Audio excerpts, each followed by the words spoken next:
Bismillahirrahmanirrahim. Assalamualaikum warahmatullahi wabarakatuh. Alhamdulillahirabbil alamin. Wabihi nasta'inu ala umuri dunya waddin wa ala alihi wasahbihi ajma'in. Amma ba'du. Pertama-tama dan yang paling utama, marilah kita ucapkan puji dan syukur atas kehadirat Allah Subhanahu wa Ta'ala yang telah memberikan kita kesehatan dan kesempatan sehingga kita dapat melakukan aktivitas seperti yang biasa kita lakukan. Dan tak lupa pula sholawat berangkaikan salam kita hadiahkan kepada Nabi besar kita Muhammad Shallallahu Alaihi Wasallam, yang mana beliau telah membawa kita dari zaman jahiliyah menuju zaman yang terang benderang seperti yang kita rasakan pada saat ini.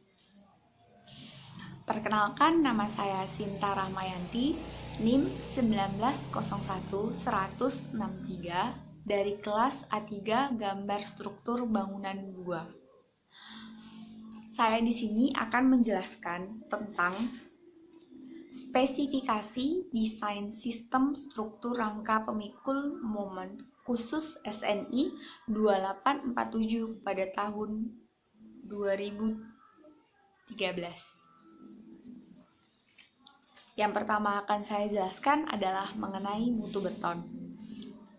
Pada gambar dan pengertian yang telah saya pahami dan saya teliti dan telah saya gambar, yaitu cara menentukan mutu beton sesuai dengan SNI 2847 tahun 2013 memiliki 5 spesifikasi.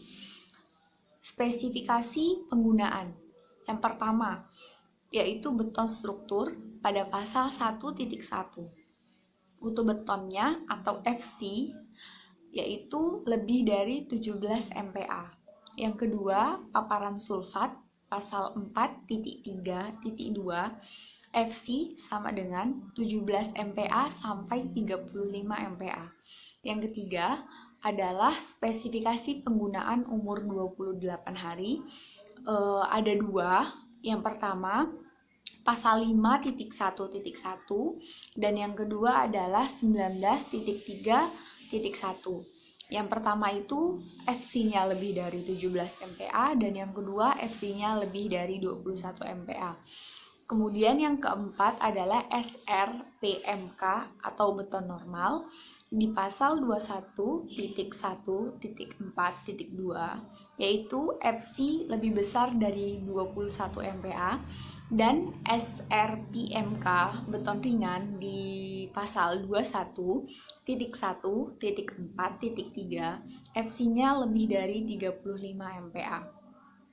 Berdasarkan tabel di atas, untuk mempermudah menemukan mutu beton yang sesuai dengan spesifikasi konstruksi, jadi sebelum kita membangun, kita harus mengenali spesifikasi bangunan kita.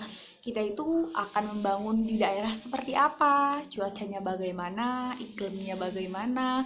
Jadi tentu berbeda bahan yang kita gunakan dan kekuatan bangunan yang kita gunakan pada suhu dingin, daerah dingin dengan daerah yang panas tiap hari terpapar sinar matahari atau yang tiap hari terpapar oleh hujan atau yang tropis, berbeda spesifikasi konstruksinya.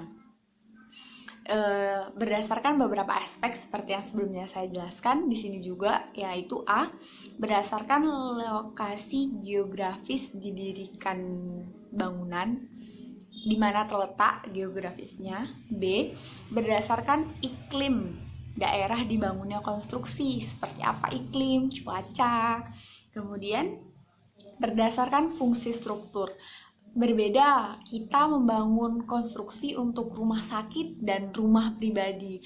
Ketika di rumah sakit, yang ada di dalam rumah bukan hanya 5 atau 10 orang, bahkan puluhan sampai ratusan, belum lagi dengan alat atau hal-hal umum, pastinya tentu sangat berbeda dengan yang ada di rumah kita. Kemudian berdasarkan geometri struktur, berdasarkan aspek tahan sulfat, kemudian berdasarkan tahan terhadap beban khusus, kemudian berdasarkan tahan terhadap beban gempa. Ada beberapa daerah yang memiliki titik rawan gempa, ada beberapa daerah yang memiliki titik rawan banjir. Jadi memiliki berbeda konstruksinya tentunya. Yang kedua adalah saya akan menjelaskan tentang mutu baja tulangan. Tabel ini adalah cara menentukan mutu baja tulangan sesuai dengan SNI, sama yang seperti sebelumnya, 2847 pada tahun 2013. Spesifikasi penggunaannya yang pertama, jenis tulangan. Pada pasal 3.5.1, mutu beton atau FCMPA, tulangan harus ulir. Yang kedua, mutu tulangan lentur, seperti dalam pasal 9.4, yaitu FY dan FYT lebih kecil sama dengan 420 MPa. Mutu tulangan geser pada pasal 11.4.2 sama lebih kecil sama dengan 420 MPa. Kemudian mutu tulangan torsi pada pasal 11.5.3.4 sama lebih kecil sama dengan 420 MPa. Kemudian yang kelima, mutu tulangan geser friksi pada pasal 11.6.6, yaitu FY lebih kecil sama dengan 420 MPa. Ketika yang di atas tadi FY dan FYT, ketika di mutu tulangan geser friksi ini hanya FY yang kita sebutkan. Kemudian ada mutu tulangan menahan momen yang positif dan momen negatif, itu di pasal 18.9.3.2 sama lebih kecil sama dengan 420 MPa si FY-nya. Kemudian mutu tulangan leleh di pasal 19.3.2, mutu beton yang kita gunakan juga FY lebih kecil sama dengan 420 MPa. Kemudian spesifikasi 8 mengenai mutu tulangan menahan lentur, gaya aksial, dan kombinasi akibat gempa. Ini memiliki dua pasal. Yang pertama, pasal 21.1.5.2 dan di pasal 7.10.4.2. Itu juga memiliki dua ya. Di FY-nya dia sama dengan 280 MPa dan 420 MPa. D gesernya lebih besar sama dengan 10 mm. Kemudian yang ke-9 dan yang terakhir, diameter tulangan geser di pasal 7.10.5.1, D geser 10 mm untuk D utama lebih kecil sama dengan D32. Kemudian D geser 13 mm untuk D utama lebih kecil sama dengan D36, D47, dan D57. Tentunya memiliki mutu beton yang berbeda, tergantung seperti spesifikasi penggunaannya, betonnya seperti apa gitu. Jadi dengan melihat tabel 2, untuk mempermudah penetapan mutu tulangan pada struktur beton, agar kita lebih mudah, gimana sih cara memahaminya? Yang pertama, kenali A. Jenis tulangan utama atau lentur. Seperti apa jenis tulangan utamanya? Namanya utama, dia pokok. Yang ke B, jenis tulangan geser atau sengkang. Yang C, beban yang bekerja. Ya, seperti tadi, apa sih yang ketika kita membangun sesuatu itu apa yang akan diban, misalnya kayak bangunan umum rumah sakit dan rumah pasti berbeda. Yang D, diameter rencana tulangan, dan yang E, geometri struktur. Standar yang digunakan untuk mengetahui mutu tulangan yang telah ditetapkan oleh SNI 2847 pada tahun 2013 adalah mengikuti SNI 2052 pada tahun 2017 di tabel 6. Sekarang kita beralih ke tabel 3, yaitu tebal selimut beton. Tebal selimut beton sesuai dengan SNI yang tadi 2847 2013 pasal 7.7.1. Misalnya, ini saya jelaskan mengenai lokasi. Yang pertama, beton yang dicor langsung di atas tanah dan selalu berhubungan dengan tanah. Tebalnya 75 mm. Yang kedua, beton yang berhubungan dengan tanah cuaca. Terus batang tulangan D negatif 19 hingga D negatif 57, itu tebalnya 50 mm. Kemudian batang tulangan D negatif 16 dan lebih kecil, itu tebal selimutnya hanya 40 mm. Kemudian beton yang tidak berhubungan dengan cuaca atau berhubungan dengan tanah, jika pelat, dinding, dan balok usuk, batang tulangan D negatif 44 dan D negatif 57, tebalnya itu 40 mm juga, dan batang tulangan D negatif 36 yang lebih kecil, itu tebal selimutnya hanya 20 mm. Jika balok, kolom, tulangan utama, pengikat, sengkang, dan spiral, tebal selimut betonnya mencapai 40 mm juga. Jadi, di pasal 7.5.2.1 disebutkan toleransi tebal selimut beton untuk balok, dinding struktur, dan kolom. 1. Toleransi tebal selimut beton lebih kecil sama dengan 200 mm sama dengan kurang lebih 10 mm.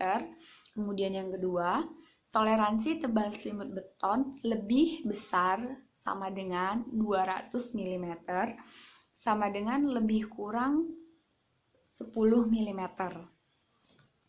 Kemudian yang keempat adalah spesifikasi mutu baja tulangan. Jadi tabel yang akan saya baca adalah spesifikasi mengenai mutu baja tulangan sesuai dengan SNI 2052 tahun 2017 di tabel 6 ya.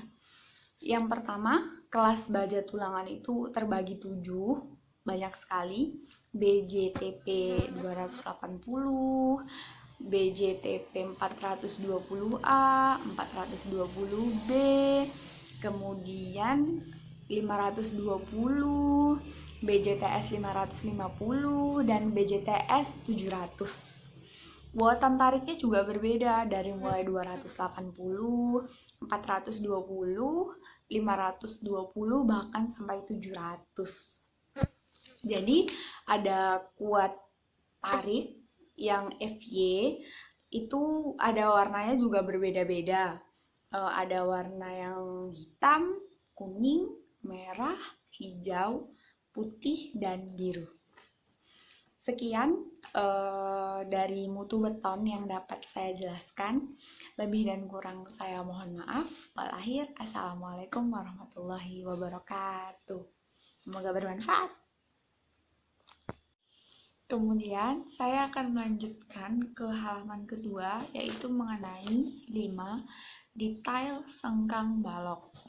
Detail sengkang balok itu terbagi bermacam-macam. Seperti ini ada bacaannya: pelat beton bertulang, balok beton bertulang. Kemudian dari bagian ini dijelaskan lagi detailnya di bagian ini. Di situ terdiri dari sistem rangka beton pemikul momen khusus, kemudian panjang bengkokan 6 diameter, kemudian sengkang wajib tulangan ulir, kemudian tulangan utama wajib ulir, kemudian di sini ada tebal selimut beton sesuai dengan penjelasan kita di mutu beton yang pertama tadi. Kemudian di sini dijelaskan juga mengenai lokasi sambungan sengkang, di mana itu sengkang, lebar balok, tinggi balok ini di sebelah sini. Kemudian di sini tulangan utama.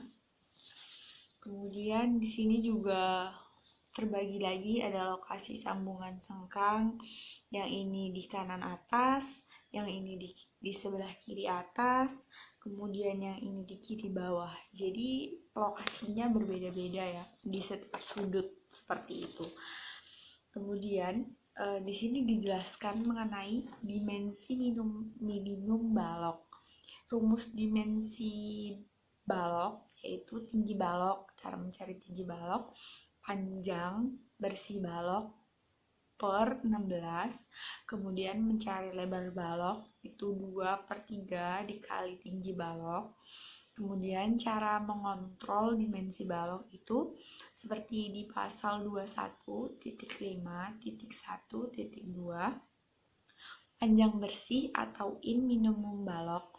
In sama dengan panjang bersih aktual lebih besar dari 4 tinggi balok, yaitu seperti di pasal 21.5.1.3, lebar balok sama dengan B lebih besar dari sama dengan 0, 3 sisi kolom dan sama dengan B lebih besar sama dengan 250 mm. Kemudian di pasal 21.5.1.4, lebar balok sama dengan B lebih besar sama dengan 0,75 sisi kolom. Seperti ini kurang lebih kelihatan gambarnya ya. Ini adalah mengenai detail sengkang balok.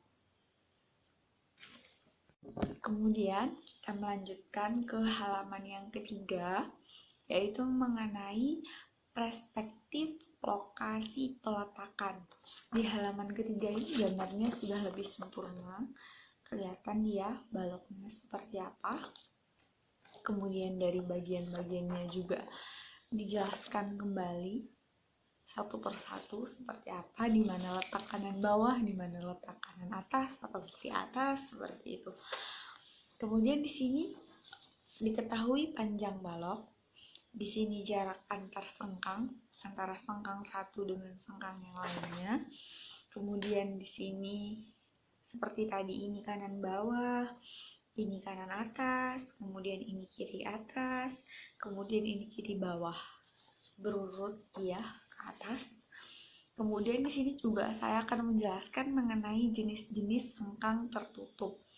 Jenis-jenis sengkang tertutup itu yang pertama sengkang 2 sisi, kemudian besi kait sama dengan 2 sisi, terus 1,5 sengkang sama dengan 3 sisi, kemudian 2 sengkang sama dengan 4 sisi.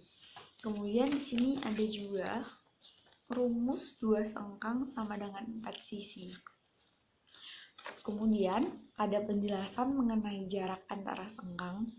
Menurut SNI 2847 tahun 2013 pasal 21.5.3.1, yaitu dibutuhkan sengkang tertutup di sepanjang jarak 2H dari sisi muka kolom terdekat, seperti itu.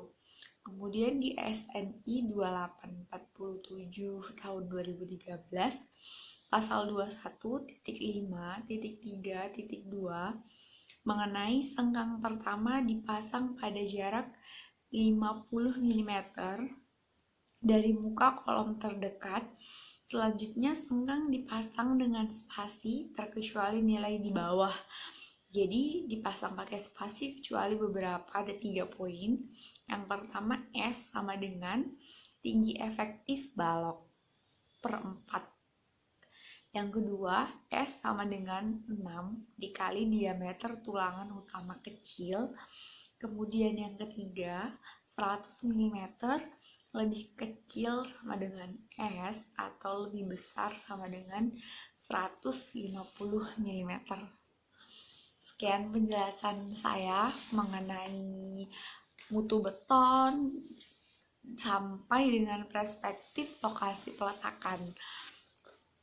Sekian yang dapat saya sampaikan, lebih dan kurang saya mohon maaf. Assalamualaikum warahmatullahi wabarakatuh.